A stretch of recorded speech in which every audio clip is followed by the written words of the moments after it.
Y ahora sí, damos ya la bienvenida a Javier Caballero, asesor del fondo de gestión boutique Opportunity y autor del libro Warren y Charlie, lecciones sobre la inversión, los negocios y la vida. Javier, muy buenas tardes, ¿cómo está? Muy buenas tardes, muchas gracias por invitarme. Gracias por venir. Lo primero, fin de semana, siendo fan de Warren Buffett y de Charlie, fin de semana entiendo divertido, siguiendo esa presentación de resultados y reunión anual de inversores en Omaha. ¿Qué tal? Primeras impresiones sobre lo comentado, sobre ese traspaso también de liderazgo que va a acabar ocurriendo de Charlie y de Warren, y sobre todo con lo que comentaron, se lanzaron a advertir en tema macroeconómico. Dijo Warren Buffett una frase bastante curiosa, de que los beneficios posiblemente de su conglomerado bajasen el año que viene, a pesar de que este trimestre han registrado un 13% de incremento, si no me equivoco. Pues, como dices, fin de semana entretenido, para los fans como yo, disfrutando de escucharles. Es un regalo poderles escuchar.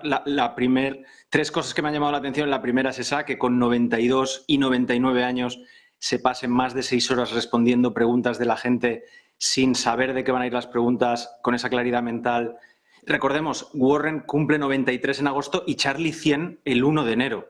O sea que es increíble. Lo que decías de los sucesores, ya vienen poco a poco introduciendo que Greg Abel va a ser el que lleve operaciones, Ajit va a llevar seguros, como viene haciendo cada vez más de forma independiente. Era muy mano a mano con Warren. Warren dice que hablaban a diario por teléfono y ahora hablan un poco menos, pero digamos que ellos son los que hacen las grandes operaciones, y Ajit dice que es irreemplazable, así que él va a llevar seguros. Me ha sorprendido que no han mencionado a Ted y a Todd, que llevan una pequeña cartera de acciones que han ido aumentando en tamaño conforme han ido pasando los años, que en teoría serían, digamos, esas 4 partes: las operaciones Greg, los seguros Ajit y Ted y Todd, la cartera de inversiones.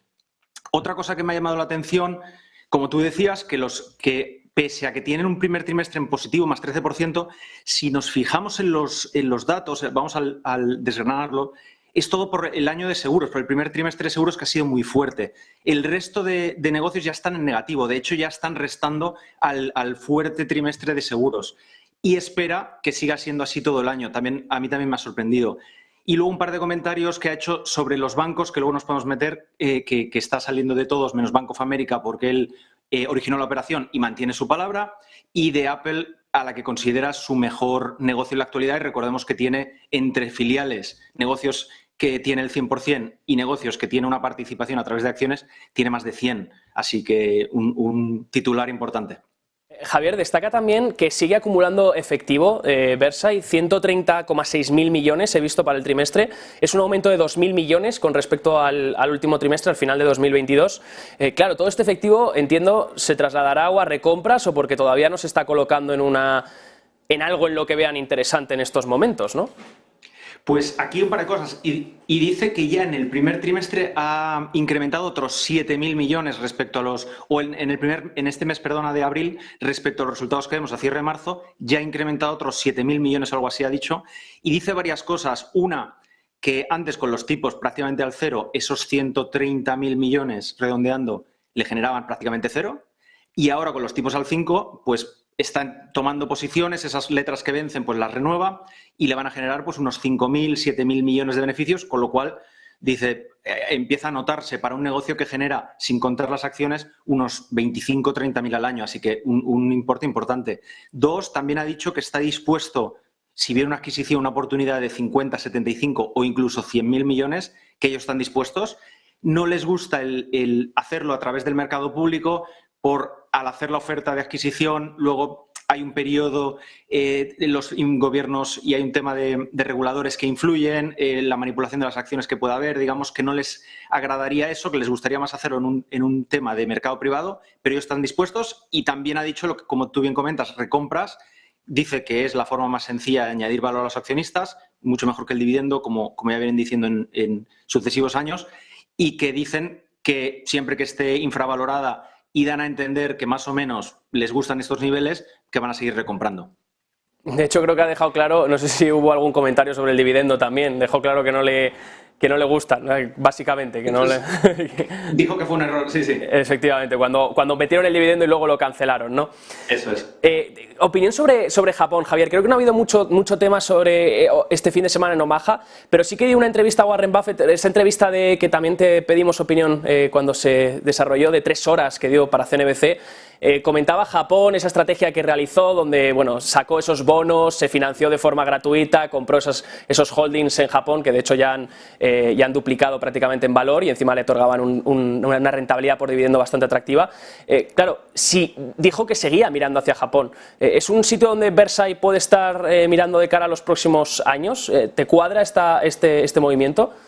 Un poco sí, o sea, digamos, la inversión, para poner a la gente en situación, la inversión fue unas empresas que estaban interesantes respecto al beneficio que generaban y ellos pudieron cubrirse el riesgo de divisa financiándose en yen japonés al 0,5%. Decían nuestras estimaciones, que ellos son muy conservadores a la hora de proyectar, decían que podrían generar a lo mejor un 14%, es el dato que él menciona. Y si nos podemos generar un 14 de forma conservadora, estimado de forma conservadora a futuro, y vamos a pagar un 0,5 sin riesgo de divisa, porque la deuda y los ingresos están en la misma divisa, sin duda hay que lanzarse a esa inversión. Lo que ha dicho es que han ido incluso incrementando la posición, ya están por encima del límite, tuvieron que anunciar cuando pasaron del 5, ya están creo que en el 7, y dice que no van a pasar del 9,9 sin el permiso de las compañías, pero sí que están mirando más, y digamos que Japón siempre ha sido un mercado en el que ha habido buenas oportunidades de negocios baratos, no de negocios de mucha calidad y con muy buena gestión del capital y buenos crecimientos, pero sí negocios que para los retornos o el beneficio que generan están a unos precios que baratos, más tirando hacia las colillas, un poco ese estilo de colillas que él hacía al principio, en lugar de la calidad tipo Apple, que pagas más caro por un negocio extraordinario. Pues en Japón sería el primer caso que hablábamos de negocios normales, pero baratos. Javier, de cara, has comentado antes, de hecho, tema banca.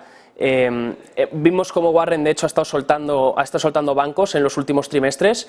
Le preguntaron por la banca regional. Si he apuntado bien, creo que criticó sobre todo a los managers por errores que se podían detectar a simple vista. ¿Qué opinión te da sobre lo que opina Warren Buffett de este conflicto que está habiendo con la banca regional y de toda esta contracción del crédito de la que se viene advirtiendo desde marzo? Él habla de 3 factores. El primero dice, critica a los políticos porque de forma intencionada o desintencionada, que dice él más bien algún motivo tienen, toman decisiones o hacen unas comunicaciones que no ayudan. Luego también habla de que la mayoría de la población no entiende el negocio bancario. Entonces, si no entiende el negocio bancario, esos depósitos no tienen esa estabilidad suficiente para poder funcionar. Digamos que el negocio bancario funciona con depósitos y préstamos. Si los depósitos se te van y te quedan esas hipotecas a 30 años, no puedes, o sea, el agujero que se te crea es desaparece el negocio. Y 3, habla de que los incentivos, como tú bien decías, de los managers, pues dice, se benefician cuando todo va bien, pero no tienen ningún problema en las bajadas. De hecho, dice, el banco que quiebra, ese CEO y esa junta directiva debería sufrir las consecuencias, que ahora no está pasando, y él menciona incluso de esos bancos regionales se han visto a directivos vendiendo en las semanas antes de que esos bancos quiebren o lleguen al Fondo de Garantía de Depósitos, y parece ser que no hay consecuencias. Entonces dice, es un problema de incentivos que cuando los tipos, por ejemplo, estaban muy bajos, daban hipotecas al 1, 1,5, se veía que no iban a ser, esas inversiones no iban a ser rentables ni razonables desde ningún punto de vista, y más a 20, 30 años, y decía, es que Charlie o yo lo podríamos ver, que eso no iba a ir bien, y ahora pues están llegando esas consecuencias cuando los tipos han subido y esa hipoteca al 1,5 vale mucho menos, aunque no esté valorada por la clasificación contable a vencimiento, que podríamos entrar, pero es algo más técnico, pero digamos que todo eso es lo que critica, de asumir riesgos excesivos y que como no tienen ninguna repercusión si las cosas salen mal, pues se benefician cuando va bien y de crear negocio, pero no sufren las repercusiones de esa quiebra o esa bancarrota del banco. Muy interesante, Javier Caballero, como siempre, gracias por ponernos al día cuando ocurre algún evento de Warren Buffett o de Charlie Munger. Recomiendo a todos los lectores que estén interesados en mirar tu libro. Javier Caballero, asesor del fondo Gestión Boutique 6 Opportunity y autor del libro Warren y Charlie, Lecciones sobre la inversión, los negocios y la vida. Gracias y que tengas buena tarde. Un placer, muchas gracias.